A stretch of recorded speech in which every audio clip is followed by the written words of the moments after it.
আদালত প্রাঙ্গণে নির্বাচন কমিশন নিয়ে ব্রিফিং করছে আইনজীবীরা। বিস্তারিত জানব প্রেস ব্রিফিং।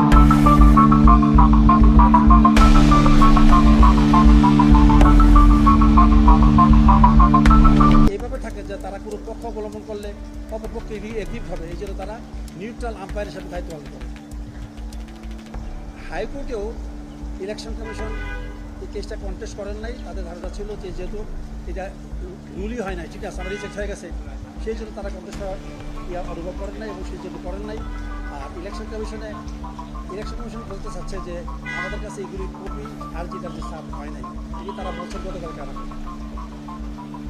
অ্যাপিলেট ডিভিশন এই সমস্ত বিষয়ে একটা অবজারভেশনে এই জায়গায় আসছেন যে ইলেকশন কমিশন বলছে যে আমরা ইতিমধ্যে গেজেট করার পূর্বে একটা ফাইল আইন মন্ত্রণালয়ে পাঠিয়েছিলাম।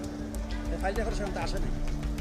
ইতিমধ্যে যেহেতু ট্রাইব্যুনালের আদেশ ছিল 10 দিনের মধ্যে গ্যাজেট করার জন্য, সুতরাং ইন মিন টাইম গ্যাজেট না করলে কন্টেম্প্ট হয়ে যাবে, সেই জন্য তারা এই সময়সীমা চিন্তা করে তারা 27 তারিখে গ্যাজেট করে ফেলেছে, তারা এই আইনটা ট্রাইব্যুনাল আদেশ মানার জন্য।